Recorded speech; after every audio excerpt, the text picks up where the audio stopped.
According to Genesis chapter 8, when the floodwaters began to recede, the ark came to rest on the mountains of Ararat. Noah and his family descended the mountain to begin life anew. God had commanded that they should not remain in one place, but should go forth, be fruitful, and replenish the earth. But the descendants of Noah violated God's edict. They settled in the fertile plain between the Tigris and the Euphrates River. When they began building a tower to the heavens, God decided to disperse them. According to the Bible, all the languages of the world had their beginning at one moment in time, the cataclysmic destruction of the legendary Tower of Babel. The biblical story of Babel is completely consistent with all of the evidence. Anyone who denies this fact is simply engaging in fantasy or speculation. Scholars and students of the Bible questioned the location, even the existence of the land of Shinar. Then in the early part of the last century, archaeologists brought forth thousands of cuneiform tablets like this one. On such tablets from Egypt, Syria, and the Hittite and Hurrian kingdoms was the name Shinar in various pronunciations. The land where the biblical story was set was here, in what is now Iraq. The historians of antiquity, including Alexander the Great, all wrote about having seen the ruins of the Tower of Babel. There have been innumerable archaeological digs over the past 100 years that have unearthed the great treasures of Sumer, Assyria, and Babylon in Iraq. The Beers Nimrud site at Borsippa has been favored by many archaeologists as the Tower of Babel. The Ziggurat of Ur and the ruins of Entemenaki near Babylon are even more favored. Is one of these sites the possible location for the Tower of Babel? The strongest body of archaeological evidence, combined with the biblical account, favors the location of Temenanki, which is in the country of Iraq, in the city of Babylon, 50 miles south of Baghdad. This site was recently featured in a Reader's Digest reference book as the probable site for the location of the Tower of Babel. Today, in the city of Babylon, a model of this tower is featured in the Nebuchadnezzar Museum. Not only was there a real Tower of Babel in the past, the tower and the city that bore its name is being rebuilt today by the world's most dangerous dictator. Not only was there a real Tower of Babel in the past, the tower and the city that bore its name is being rebuilt today by the world's most dangerous dictator.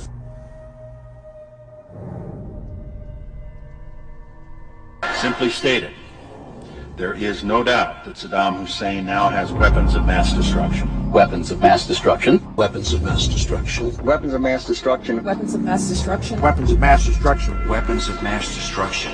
We agree that the Iraqi dictator must not be permitted to threaten America and the world with horrible poisons, diseases, gases, and atomic weapons.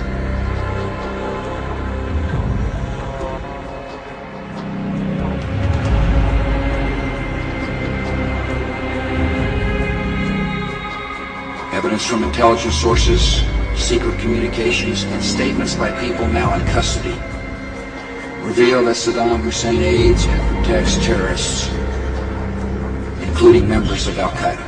I want to put into the record, Mr. Chairman, a page from this document put out by the Bush administration, the Network of Terrorism. It was put out a month after 9/11.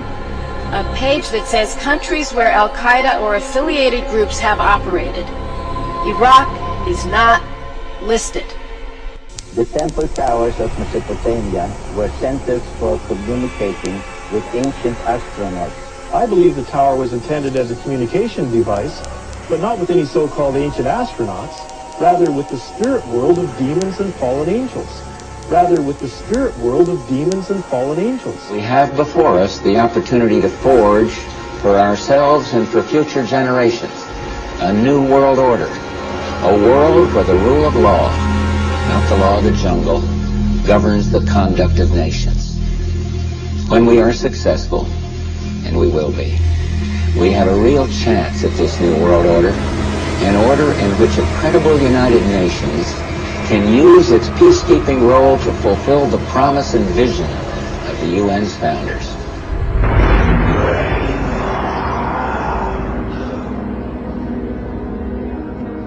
We can exclusively reveal that George Bush Sr.'s occult name is Magog, which is the name of the evil army commanded by Satan to visit Earth and destroy the kingdom of Christ.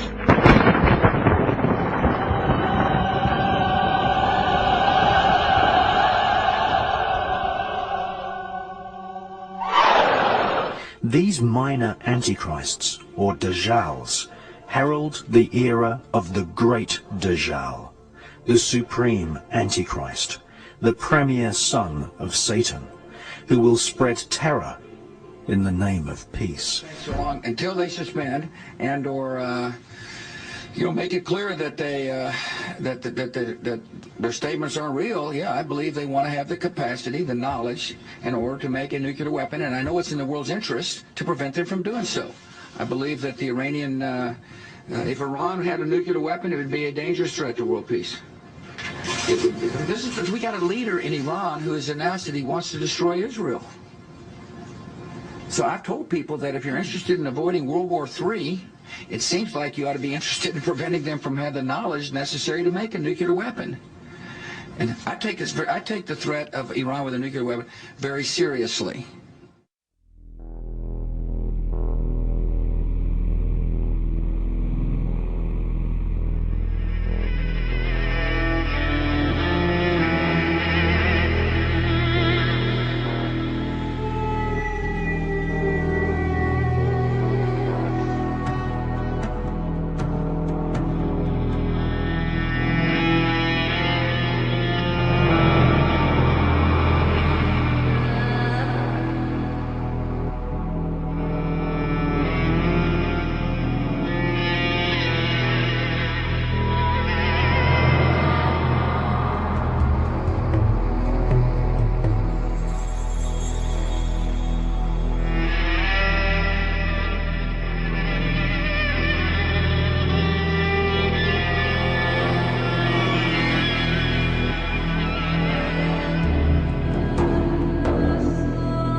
Let us reason together.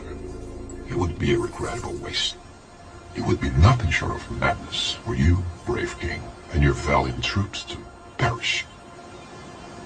All because of a simple misunderstanding. There is much our cultures could share. Haven't you noticed? We've been sharing our culture with you all morning. Yours is a fascinating tribe. Even now you are defiant. In the face of annihilation, in the presence of a god. It isn't wise to stand against me, Leonidas. Imagine what horrible fate awaits my enemies when I would gladly kill any of my own men for victory. And I would die for any one of mine. You Greeks take pride in your logic. I suggest you employ it. Consider the beautiful lands you so vigorously defend. Picture it reduced to ash at my whim.